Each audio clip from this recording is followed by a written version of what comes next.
Yang dimaksud untuk memperhatikan dan membenahi diri adalah selagi masih muda selalu gunakan akal sehat untuk senantiasa belajar, sadar, sabar, dan teliti agar menjadi pribadi yang lebih bijak dalam mengambil suatu keputusan dalam segala permasalahan.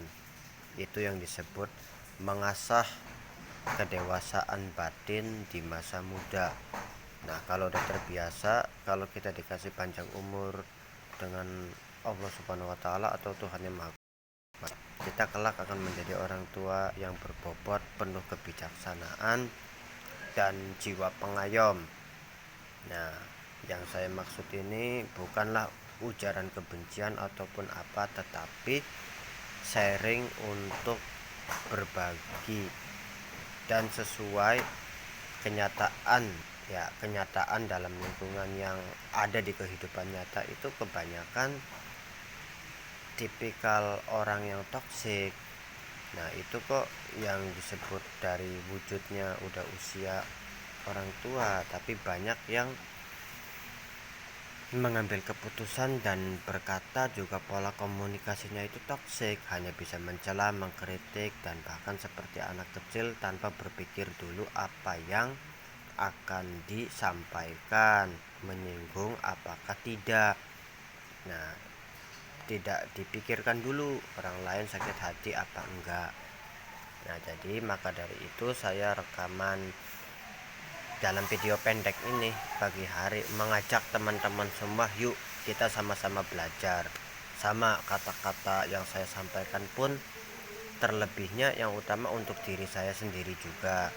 Konsepnya saya sama-sama ngajak belajar, bukan saya udah paling benar atau paling pinter, bukan. Tapi sesuai yang kita lihat dalam kehidupan nyata, ini mungkin teman-teman juga tahu banyak tipe orang tua yang toksik, komunikasinya enggak sesuai, penyampaian bahasa dan cara beretika tidak sesuai dengan usianya sehingga menjengkelkan. Nah, dan yang akan menjadi masalah lagi, bagaimana kalau nanti untuk generasi penerus ketika melihat generasi yang udah tuanya pada seperti itu, apakah nanti turun temurun akan begitu juga, ya kan? Maka dari itu, dari pribadi individu masing-masing, yuk kita belajar untuk yang pertama gini, sadar, sabar, teliti, lihat diri sendiri, tingkatkan potensi kualitas, terutama dalam beretitude. Contohnya ketika menyampaikan selalu dengan kalimat mohon maaf kalau saya boleh pendapat. Kalau ketika ada yang gak sesuai dari perkataan orang lain, kita jangan menyangkal dengan spontan, tetapi sampaikan dengan kalimat seperti ini. Ya betul, menurut Anda seperti itu, tapi maaf kalau saya punya pendapat begini. Ini mohon maaf ya, bukan bermaksud saya menyalahkan pendapat Anda ataupun menyangkal. Yang ketiga, jika orang tersebut asal bicara tidak sesuai dengan rukun komunikasi yang sebenarnya, cara meluruskannya adalah seperti ini. Oh, mohon maaf, tapi lebih tepatnya begini kalimatnya. Contohnya, kok kamu sekarang udah lama nggak kelihatan, sekalinya kelihatan kok kurus kayak orang penyakitan. Kita luruskan, mohon maaf, lebih tepatnya pertanyaan kenapa kok lama nggak kelihatan, kemana aja. Jadi nggak usah ada kalimat mengomentari fisik.